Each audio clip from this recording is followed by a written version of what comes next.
Okay, mga anak bayan, akbayan, pinklawan, o mga anti-Duterte, anti-Sara dyan, makinig kayo ha, makinig kayo.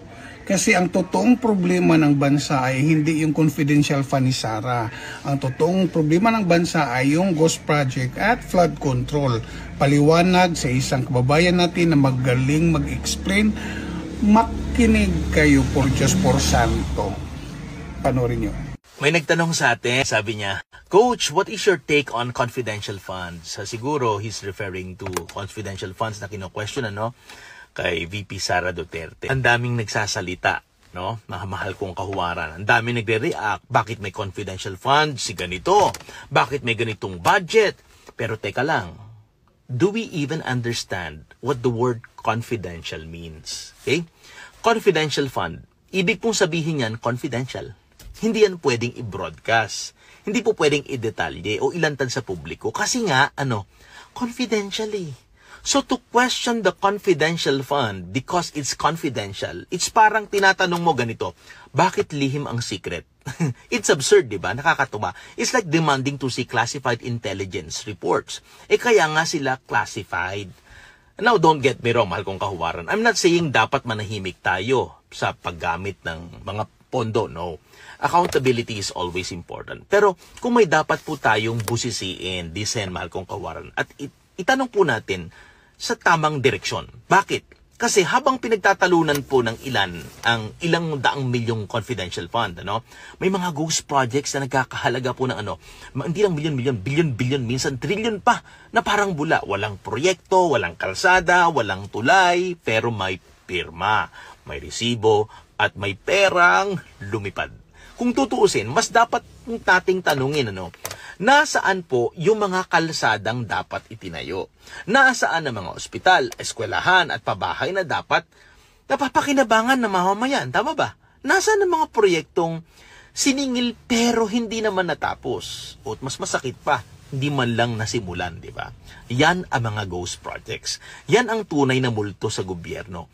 Hindi nakakatakot dahil mukhang aswang, kundi dahil nilamon ang pera ng ating bayan. Kaya kung may dapat po tayong mas tutukan, hindi ito yung confidential fund na limitado. May proseso at may oversight naman. Okay? Ang dapat nating tutukan ay yung mga insertions, lump sum appropriations na walang malinaw na detalye, walang bidding, walang transparency, pero may pirma ng kapangyarihan. Yan ang tunay na dapat po nating tanungin. Hindi yung mga pondong likas na layunin ay proteksyon, seguridad at operasyon na sensitibo sa bansa po natin. Ang nakakatawa pa dito, yung ibang pumupuna ng confidential fund, sila mismo ang may ghost projects na nilusot. Sila rin ang mga may insertion na dinadaan sa budget para makinabang ang mga kaalyado. At kapag tinanong mo, may sagot agad, walang ebidensya. Paano magkakaroon ng ebidensya kung sila rin ang gumagawa ng mga batas? Sila rin ang nagbabantay sa sarili nilang kaban. Tama ba? Definitely wala. Mga mahal kong kahuwaran, hindi po problema ang confidentiality kung may integridad. Ang problema po, yung mga nakikita nating korupsyon na walang kumikilos, walang nakukulong, at wala pong napapanagot.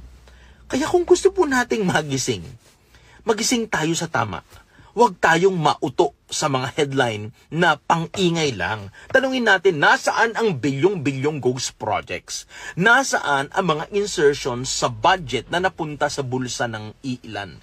Because when we focus on the wrong issue, the real thieves are celebrating behind closed doors. So mahal kong kahuwaran, the next time someone says, let's question the confidential fund, sabihin mo, No. Let's question the corruption. Let's question the insertions. Let's question the ghost projects. Because those aren't confidential. They're criminal. This is Coach Ariel. Patuloy na nagpapaalala sa atin that integrity is not about noise, it's about truth. And truth, no matter how silent, will always expose corruption. Coach Ariel here. Patuloy tayo maging huwaran sa ating henerasyon.